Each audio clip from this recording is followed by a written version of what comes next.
Hi folks, today we're going to be looking at the brain and all of its parts. Well, maybe not all of its parts, there are too many for us to learn, but I've narrowed down to the key parts that are most important, and so we're going to be taking a look at those today.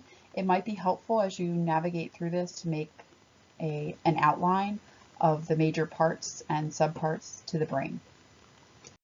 So the four major divisions of the brain that we're going to focus on are the cerebrum, the diencephalon, the brainstem, and the cerebellum. And then each of those parts we're going to break down into the parts that make them up. So the first part we're going to focus on is the cerebrum, and this makes up a big portion of your brain. So the cerebrum is the superior portion of the brain. In fact, when you think of the brain, this is the part you typically think about. It accounts for 83% of the total brain mass. It contains gyri, and these are elevated ridges. It contains sulci, which are shallow grooves, and fissures, which are deeper grooves, and the fissures separate the large regions of the brain. The cerebrum has four lobes: the frontal lobe, the parietal lobe, the temporal lobe, and the occipital lobe. Each of those lobes can be found on each of the hemispheres. So the brain has two sides, a left and a right hemisphere, and it's connected in the middle by the corpus callosum, and each side has a frontal lobe, a parietal lobe, a temporal lobe, and an occipital lobe. Individually, the paired lobes are often known as the left and right frontal cortex. So both hemispheres have gray matter, and gray matter is the cerebral cortex, the sensory, motor, and speech skills, our conscious mind. Each hemisphere has white matter. It connects the cerebral cortex to the lower central nervous system centers. And each hemisphere has a basal ganglia, which is gray matter deep inside the white matter that helps to regulate voluntary motor activities. So the cerebral cortex allows us to be aware of ourselves and our sensations, to communicate, to remember, to understand, and to move. There are motor areas of the cerebral cortex, and those are involved in controlling voluntary motor function. There are sensory areas, and those are involved in providing conscious awareness of our sensations. And then there's association areas, and they integrate information for purposeful action. So they take in sensory information and use it for motor responses, just like we saw in the reflex arc in our spinal cord. Okay, so now we're going to take a look at each of the four lobes and what they do. So we're going to start with the frontal lobe. The function of the frontal lobe is for speech and language production. You'll find the Broca's area is located there, and Broca's area is the one responsible for making speech. Primary motor functions take place in the frontal lobe. Personality takes place in the frontal lobe. Memories are stored there. Reward-seeking behavior and motivation are found in the frontal lobe. Problem solving and decision making skills, as well as managing attention and impulse control. And so because your brain is not fully developed until approximately 25, when we make bad decisions because our brain hasn't fully developed and we don't have all of our decision making skills, and we make bad decisions like using drugs or alcohol prior to the full development of our frontal lobe, what that means is we are potentially killing our brain in the areas of problem solving and decision making skills, which means that for the rest of our life, we will have stunted the growth of our frontal lobe, meaning we won't be able to make good decisions and we won't be able to problem solve properly for the rest of our lives. So it's really important that while your brain is growing from birth until approximately 25, that we make good decisions about our health and well-being so that our brain can fully develop and we can end up having good problem-solving skills and good decision-making skills. Next up is the parietal lobe and their functions. And the parietal lobe is located under the parietal bone. So most of these lobes are named right after the bones that are covering them. So hopefully that makes it a little easier for you to remember since you already learned those bone names.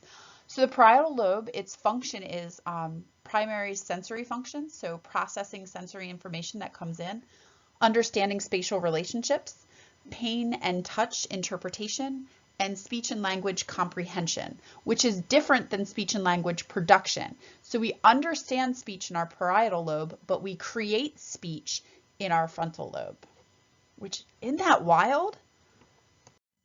Okay, the function of the temporal lobe includes, there's the Wernicke's area, and this is where comprehension of speech really takes place on a deeper level. Listening and converting sound to pictures takes place in the temporal lobe. The ability to integrate sounds, sights, and languages to make sense of the world around you. Reading expressions of other people's faces, and the sense of smell all take place here in the temporal lobe. So the last lobe is the occipital lobe, and its job is in perception and processing of visual information, facial recognition, and depth perception. So a lot of what you see is interpreted by the occipital lobe. So the second major division of the brain that we're going to talk about is the diencephalon. So the diencephalon is located inside the cerebrum, so it's enclosed by the cerebrum, and it sits on top of the brainstem. So there are three structures to the diencephalon that we're going to talk about here. One is the thalamus, the hypothalamus, and the last one's the epithalamus. So within the diencephalon, the thalamus makes up approximately 80% of it. Its job is to relay sensory input to the cerebellum, which is another structure we're going to talk about a little later. It can recognize sensations as pleasant or unpleasant, but it leaves the stimulus localization and discrimination to the cerebral cortex, which we just talked about. Below the thalamus is the hypothalamus. So using our understanding of Latin and Greek words, hypo means under, so under the thalamus is the hypothalamus. This is vital to our overall body homeostasis, to maintaining its stable internal environment, because the hypothalamus regulates body temperature, water balance, sleep-wake cycles, and metabolism. Found in the hypothalamus is the pituitary gland, and the job of the pituitary gland is to make and secrete hormones, and then it's the center for emotional response. The pituitary gland is that little thing that if you had to watch the Family Life Unit movies back in the day, the pituitary gland was like the alarm clock that wakes up your body when you become a teenager and you start going through puberty. Did you see those, or was that just me? Probably just me. The final part of the diencephalon we're going to talk about is the epithalamus. This is the posterior portion of the diencephalon. So in this portion, we find the pineal gland. It's an endocrine gland which regulates the sleep cycle, and it controls some aspects of mood. So also found in the epithalamus are the choroid plexus, and their job is to make the cerebral spinal fluid, and the cerebral spinal fluid is a watery cushion that protects the brain and spinal cord. So if you have ever heard of like a spinal tap or a lumbar puncture, what they're doing is they're going into the lumbar vertebrae in between, and they're pulling out some cerebral spinal fluid, because there's some infections and things that can cross the blood-brain barrier. And what that means is that they can live in the nervous system without necessarily being in the blood. So a blood test isn't going to detect those infections, but a test of the cerebral spinal fluid would. So the next major division of the brain is the brainstem. The brainstem extends from the diencephalon, which we just talked about, to the spinal cord. There are three structures, each of which are about an inch long: the midbrain, the pons, and the medulla oblongata. And guess what? We're going to take a look at each one of those now. Okay, so the most superior portion is the midbrain. This is located between the diencephalon and the pons. There are three divisions of the midbrain: the cerebral aqueduct, the cerebral peduncles, and the corporal quadramina, which all three of those things are super fun to say. I highly recommend you pronounce them to yourself. All right, so first we have the cerebral aqueduct. These are hollow structures that connect to the diencephalon.